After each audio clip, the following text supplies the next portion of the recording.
Jackie O has lived a life in the spotlight, meeting every act to come through the Celebrity Theater in Phoenix. Who has she met? What famous names has she met? Everybody. Chris Isaac loves her. She roams the backstage hallways with theater owner Rich Hazelwood and generally gets along with everyone. She hates one person. Who's that? Bill Maher.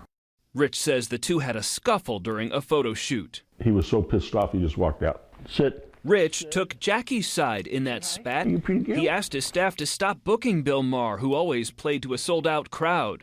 It was a costly decision, but as we found out, money is no object when it comes to his love for his dog, who's now 17 and blind.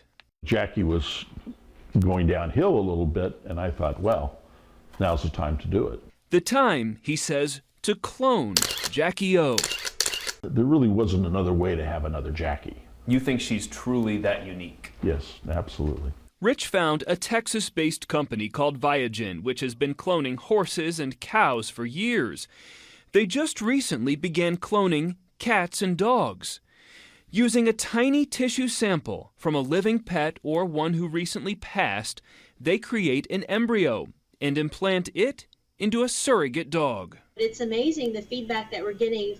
Via Skype, Viagen rep Malane Rodriguez said they recently cloned their 100th pet. I mean, is it going to look identical? Is it going to act the same? Is it going to have the same maybe hunting instincts or whatever the owner would want? We don't really know how much of our personality is influenced by genetics and how much is influenced by the environment. Most likely a combination of both. You can have a shift in where the markings are.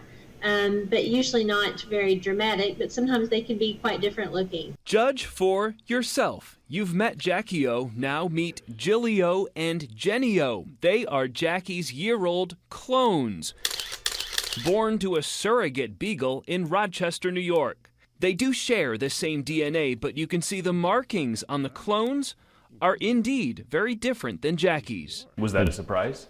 Yeah, really?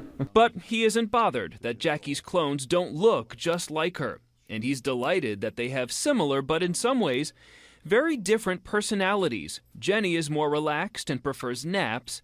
Jilly is more of an active athlete. Yes, you are. Rich is thrilled with the results, but says the idea of cloning did come with some initial concerns. Well, I was a little nervous with the story about Dolly the sheep who died prematurely. Are the cloned dogs as healthy? Is their lifespan or their life expectancy the same?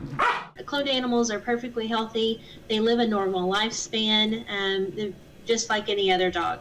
As for the cost to clone, the company doesn't try to hide it. It is expensive. Cloning for a dog, it's $50,000, and that is 100% guaranteed. 50 is crazy. Yeah, people are going to hear that $50,000 and just their eyes are going to bug out. Yeah, but you be with her for 17 years and $50,000 is nothing. It doesn't come as a surprise to him that animal adoption advocates feel that kind of money could be better spent. There's so many homeless animals in this world that maybe you should spend that money as a donation towards a shelter and adopting out another animal so they can experience that love versus trying to clone an animal. I could see people saying, why not just go to the shelter and adopt a dog and, you can get a dog with a great personality who needs a good home.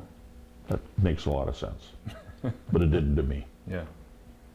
I had the money, I loved the dog, now I have two. Jackie has taken her final bow on stage. She's enjoying retirement. Her legacy will live on through her clones.